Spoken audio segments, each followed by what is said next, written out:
Looking for a little peace and quiet? Barbara Broccoli, what are you doing, love? What are you doing to my boy, James Bond? I don't like what's happening here. Oh, God. Didn't think so. Mr.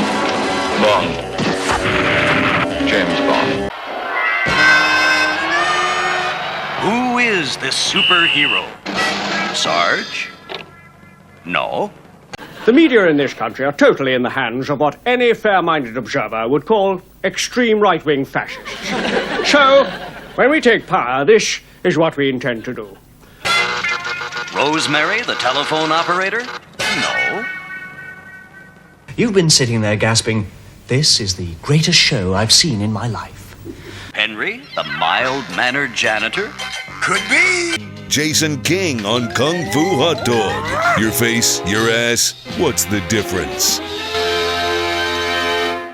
I tell you, I love James Bond. He is my go-to guy. Before superhero franchises were meant to be the big thing, Stan Lee even saying, before he passed away a long time ago, rest in peace, Stan, that when the first Sam Raimi Spider-Man films came out, he wanted that series to be like James Bond, because then again, Tony Stark is a byproduct of James Bond as well. Bruce Wayne, probably in the early days of the Batman comics, may have influenced the look of James Bond, but of course Ian Fleming, away in his GoldenEye retreat island of Jamaica, would sit there and write novel after novel, and eventually they got turned into films, famously produced by Cubby Broccoli. And when I see articles like this from Variety, so you got to kind of not take it with a pinch of salt, but at the same time maybe you have to. James Bond producers search for a new 007 who will commit for a decade.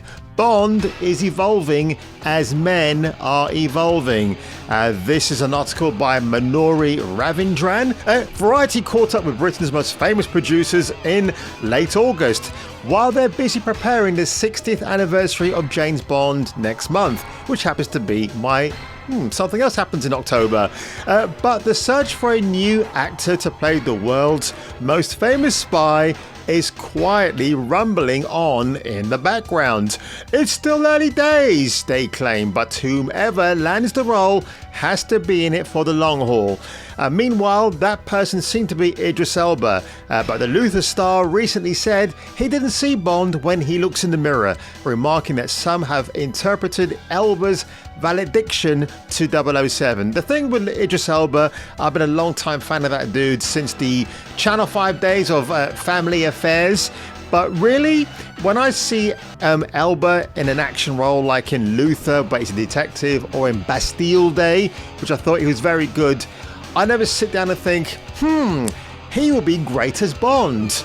No, but when I watch something like The Bodyguard on Netflix and it's Richard Madden, I think that's a Bond I could see quite easily. Or Jack O'Connell even. I like to have him as Bond, because you've got to think about the source material of Bond, what type of actor should be playing him. And then they talk about the 10-year commitment, 12-year commitment. Well, look, take Sean Connery, for example, right? He started off in 1963, Dr. No. Then after that, it was Goldfinger. And then From Russia with Love. I think it's From Russia with Love that followed. And then it was You Only Live Twice. So that's 4 films in a decade, okay? And they had to churn those bad boys out like it was going out of fashion. So, and of course, Connery gave up the role after You Only Live Twice in 1967. And then it paved the way for George Lazenby to take on Her Majesty's Secret Service in 1969, dude. And look, Lazenby, he gets a lot of flack, and this was a guy who was a male model. He got pulled out of that school to go into the School of Acting, of which he had no experience of. But when I see titles like this, Bond has to be more sensitive, for the evolving man. Well, you got to look at it this way, right? When you see Connery, when he goes back to the hotel and he sees Shirley Eaton painted in gold, he's horrified. He's like, okay, I just had my wicked way with this woman, but to see her being murdered in cold blood in that way was it's a shell shock for him. On Her Majesty's Secret Service, when Diana Rigg as the Contessa gets mowed down in a hail of bullets in the supposedly bulletproof Aston Martin that they were going on the honeymoon into. And Lazenby's reaction is one of sorrow. He's mourning the death of his newlywed wife. And you can look at Roger Moore. I suppose he was more loving and tender with the chicks he was on screen with. Timothy Dalton had that cool, sensitive side where, again, this is 1986 for the Living Daylights, and they were redressing Bond at that point as opposed to undressing Bond. You see what I did there? So Timothy Dalton was definitely locked in on that, and definitely that approach did not harm his films. In fact, it actually made it refreshing that he was more of an action man getting on with the business of saving the world again.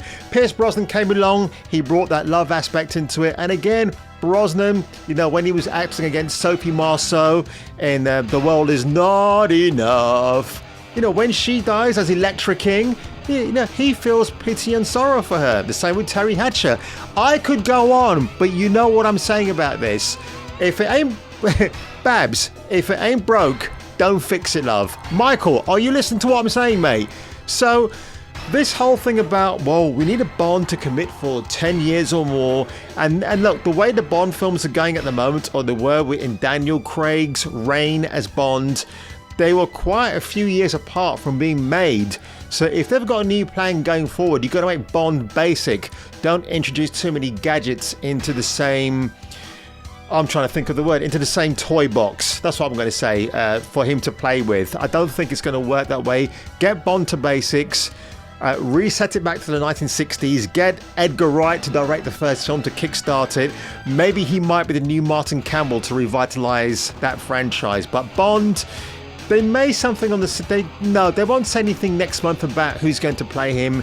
And by the way, that's a very good point. Bond is still going to be a dude. So for those of you who thought, it's going to be a woman, no, just have a female 00, not fucking Lashana Lynch, playing beside him, and that's fine. My favorite unofficial female 007 agent is still Ilsa Faust, played by the gorgeous, perfect Rebecca Ferguson in the Mission Impossible films, which, like him or hate him, Tom Cruise knew what he was doing with that franchise when that series started to evolve and it started bringing in characters like Ilsa Faust. Well, people were thinking, how come the Bond films aren't giving us a really great character like her? So at the moment, I'm going to say James Bond, rest in peace, dude, because I think his time might be up. So folks, if you enjoyed this video today on yet another breakdown, another dissemination of a traditional male action figure to become more sensitive, and don't forget to address him by his pronouns, because it's going to get to that stage, folks. And I've seen a lot of backlash against this already, against the Telegraph, who published this, because the Telegraph is one of those posh rags that they're rooting for a different kind of flavour in Bond. But these are the same journos from that high-end publication newspaper and other rags out there who didn't bat an eyelid when they went to a premiere of GoldenEye or any other Bond films in the past, walking at red carpet and approving of everything that was on the screen for those films. Now they're all saying, you know what, we need a new, more sensitive Bond, blah, blah, blah. Shut the fuck up. You don't know what you're talking about. Richard Madden, he's still my guy for me. I'm watching The Bodyguard again because I love that show. And when you see him in action in that, it's like, that's James Bond. Why have they not cast that dude already? Of course, there are rumours about Richard Madden's preference for who he likes in real life. Doesn't bother me at all. The guy's a very masculine dude anyway, and that's all talk. I mean, it's never been proven because Madden is a guy that keeps his life private, but he's my surefire bet at the moment. Whether it's a 10-year bet would remain to be seen. So guys, if you enjoyed this video today, make sure you give it a like, hit that subscribe button, smack the living crap out of that share button, and if I were you, and if you are me, Moneypenny, I'll see you on the next video. 007 Triple X. Bond, what do you think you're doing? Keeping the British hand up, sir. Like and subscribe, or get your nuts Krogan crushed.